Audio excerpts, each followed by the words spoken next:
નમસ્કાર મિત્રો, ગતરોજ વાવ થરાદના નાણી ખાતે વડાપ્રધાન નરેન્દ્રભાઈ મોદીનો કાર્યક્રમ હતો। ત્યારે મોટી સંખ્યામાં લોકો ઉપસ્થિત રહ્યા હતા, પરંતુ અમુક લોકો દ્વારા જે પાછળના ભાગની અંદર કે જે પાછળ ઘણા લોકો આવવાના હતા એટલે એના માટે ખુરશીઓની વ્યવસ્થા કરી હતી, તો પાછળના ભાગમાં અમુક ખુરશી જે ખાલી હતી તેનો વિડીયો બનાવી અને સોશિયલ મીડિયાની અંદર વાયરલ કરવામાં આવ્યો છે।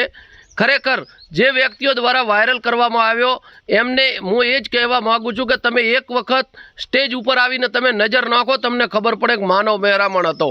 અને જે વિડીયો વાયરલ થઈ રહ્યા છે ને એ ખરેખર દતન ખોટા છે। હું વડાપ્રધાન નરેન્દ્રભાઈ મોદીની હાજરીમાં હું ત્યાં હતો, હું કવરેજમાં હતો અને મોટી સંખ્યામાં લોકો ઉપસ્થિત રહ્યા હતા। ખરેખર આપણા ગુજરાતના પનોતા પુત્ર વડાપ્રધાન નરેન્દ્રભાઈ મોદી જ્યારે ગુજરાતની અંદર આવતા હોય અને આપણે જ ઉઠીને જો એમને બદનામ કરતા તો ખરેખર આપણા માટે આ બહુ દુઃખદ વાત કહેવાય। આ કદાચ મોદી સાહેબ સુધી વાત પહોંચે તો એમને પણ ખોટું લાગે કે ખરેખર આવા વિડીયો વાયરલ કરવામાં જે પાછળના ભાગના વિડીયો જે છે એ વાયરલ કરે છે અને બતાવે છે કે મોદી સાહેબની સભામાં કોઈ નથી। અલા ભાઈ, હજારોની નહીં વધારે લોકો, જેટલા બધા ઘણા બધા લોકો હતા અને અંદર હતા। અમુક લોકો દ્વારા જે પાર્કિંગમાં બસો જતી હતી એનો પણ વિડીયો બનાવ્યો। એટલે આ પાર્કિંગમાં બસો જાય છે, શું કામ વિડીયો બનાવો છો? ચમ વળગી પડ્યા છો? કહેવાનો મતલબ પાર્કિંગની બસોનો વિડીયો બનાવ્યો, કોઈની કોઈ રીતે બદનામી કરવા માટે કોઈ કસર થોડી નથી। ખરેખર આવડા મોટા કાર્યક્રમમાં આપણે બદનામી કોઈની કરાય નહીં।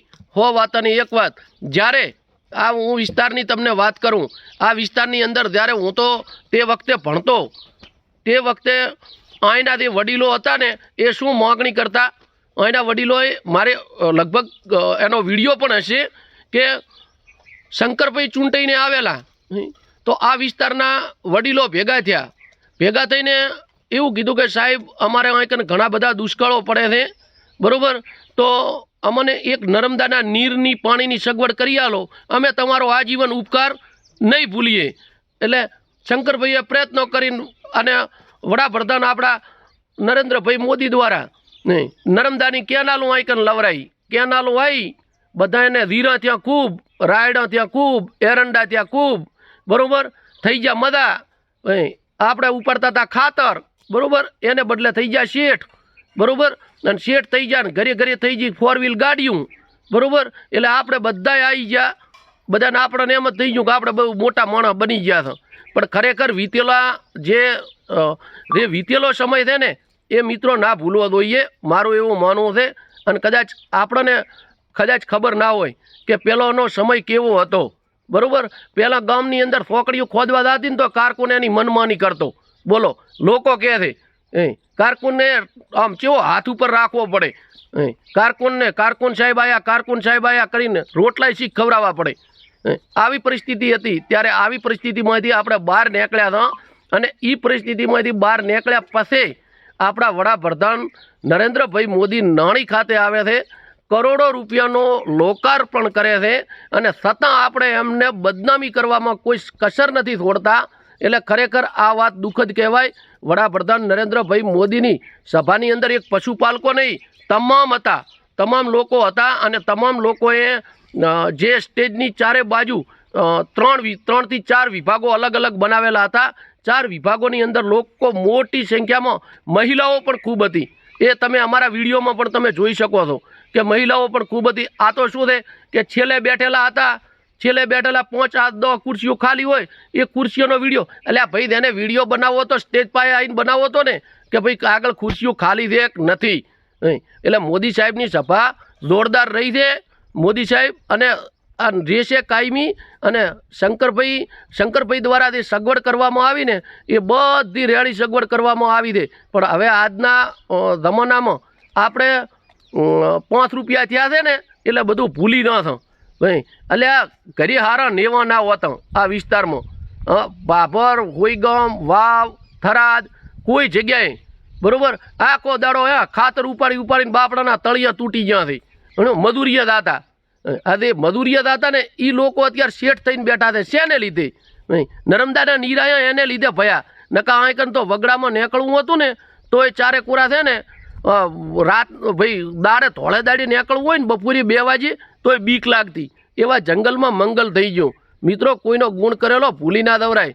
અને ખરેખર તો આપણે ભૂલી દો ને વાવ થરાદ અને આપણી ભાભર હોઈગામની જે પબ્લિક, ધીંગી પબ્લિક એટલે ભળી ભોળી પબ્લિક, અને આ પબ્લિકને અમુક લોકો દ્વારા જે ઠહાવી દેવામાં આવે ખરું ને એ ના સાંભળશો મહેરબાની કરીને. અને કહેવાનો મતલબ આપણે કાયમી હંમેશા કોઈ પણ વસ્તુમાં સાથે રહ્યા છો. ગમે એવા દુઃખની બાબત હોય, પૂર હોય કે પછી ગમે એ વસ્તુ હોય, આપણે હાથે રહ્યા છો કાયમી. અને આપણે વાવ થરાદ અને ભાભર હોઈગામની પબ્લિક કોઈ દાડો કોઈનો ગણ ભૂલી નથી, બરાબર. અને ભૂલવો પણ ના જોઈએ. એટલે ખરેખર જે આ વિડીયો બનેરા અને જે બસોના વિડીયો બને છે, ઘડીક ખુરશીઓના વિડીયો બને છે, ઘડીક વળી કોઈ બિચારો મજબૂર વ્યક્તિ હોય પશુપાલક એનું કોઈ વળી ઇન્ટરવ્યૂ કરે છે. ચમ કાકા તમે આવ્યા છો ને કાકા તમારે ભેહું દોવાનું. અલ્યા ભાઈ તો જ બોલવરાવે હરો ભાઈને કે ભાઈ ભેહું દોવાનું મોડું થાય છે ને, ઉલ્યું મોડું થાય છે ને, ફલાણું મોડું થાય છે ને.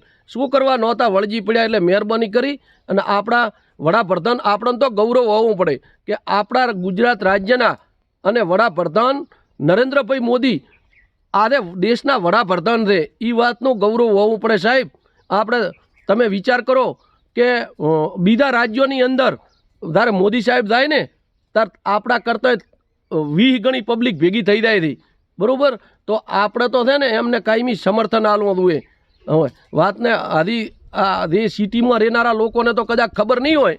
અમે તો ભયા ગામડામાં રહેવાવાળા છો, અમને ખબર છે એક નમા ઉપર શું વીતલ છે ને એ અમારું મન જાણે છે, બરાબર. અને જે લોકોએ જે આ વિડીયો બનાવ્યા, ખરેખર આવા વિડીયો ના બનાવવા જોઈએ.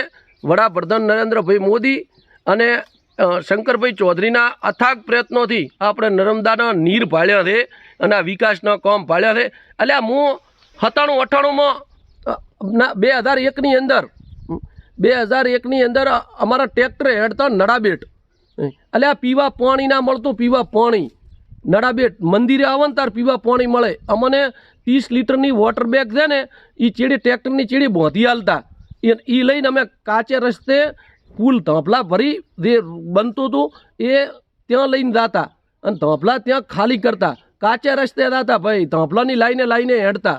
ધોંપલાની લાઈન તો તમે ભૂલી દો ને તો આખો દાડો રવડ કરો, દડે નહીં, ધોળે દાડે ના દડે.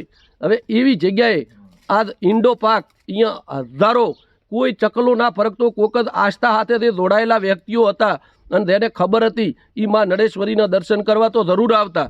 પણ આડે દિવસે બહુ ઓછી વસ્તી આવતી. આપણે ભણા બાપુ હતા તે વખતે ભણા બાપુ અહીંયા આગળ પોતે ખાટલો નોસી અને બેઠા હોતા. અમે ઘણીવાર રાતે એમની પાસે બેહતા. એમના જે શબ્દો, એમનું વર્ણન, બહુ એમના ઊંચા વિચારો ભણા બાપુના ખરેખર ધન્યવાદને પાત્ર છે. ભણા બાપુનો મોટો સહયોગ છે નડાબેટ જે મંદિરનો જે વિકાસ થયો ને એમાં. અને તે પછી શંકરભાઈ ચૌધરીએ જે નડાબેટ ટુરિઝમનો સ્થાપના કરી એ ખરેખર આપણા માટે એક ગૌરવની વાત કહેવાય. અને આપણે કોકના સડાયા સડી અને આપણે વળગી દઉં તો ભાઈ હું મીડિયામાં છું, ખોટું તો નહીં જ બોલું. જે હકીકત છે ને એ જ દર્શાવી રહ્યો છું. જૂઠું બોલવાની વાત આવતી જ નથી. અહીંની પરિસ્થિતિ શું હતી ને એ મને ખબર છે. એટલે જૂઠું બોલતા આપણને આવડતું નથી અને જૂઠા વિડીયો બનાવતા આપણને આવડતા નથી. આપણે સાચી વસ્તુ કહેવા જોઈએ છે. આપણે દૂધના બળતા શાહને ફોંકો મારા ને એનો કોઈ મતલબ નથી. એટલે કહેવાનો મતલબ મારી તમામને નર્મ વિનંતી છે કે કોઈ બસ કદાચ એક આધી બસમાંથી કોઈ 1-2 બસમાં કદાચ કોઈ નહીં આવ્યું હોય તો તમે 1-2 બસમાં કદાચ 5 માણસ ઓછા હશે એનો તમે કદાચ વિડીયો બનાવીને વાયરલ કરી અને તમે આપણા વડાપ્રધાન અને આપણા અધ્યક્ષ સાહેબને તમે જે બદનામ કરવા જે માગો છો ને એના ખરેખર પણ વસ્તી જાણે છે. પબ્લિક જાણે છે કે આમથી વળગી પડ્યા માલિકુરા ચેટલાય. પબ્લિક જાણે છે. પબ્લિક બચારી શું કરે, ના છૂટકે હરપણો બોલવરાવે એટલે પબ્લિક ના છૂટકે એ કહેતા હોય એમ ભેગા એ વળગી પડે બચારો. એટલે કહેવાનો મતલબ પબ્લિકને ખબર છે, પબ્લિકને બધીએ ખબર છે. પબ્લિક કોઈ દાડો મોદી સાહેબને શંકરભાઈને એકે ભૂલે એમ નથી. કહેવાનો મતલબ વાતને સમજ્યા. એટલે આપણે છે ને આ વિકાસના કામમાં હરોળા આગળ હેડીએ અને આગળ હાથ હલાવીએ તો કંઈક વિકાસના કાર્યો આગળ વધશે. બાકી જો આપણે કોકની વાજે ચડ્યા ને તો વળી પાછા હતા એના જોવાના દાડા આવશે એવું મને લાગે હેરું, બરાબર. મીડિયા આ પત્રકાર તો એટલે હાથી વાત મારી બેટી પકડી રહેતી નથી, હરપણી બારી આવે છે ઉકળીને.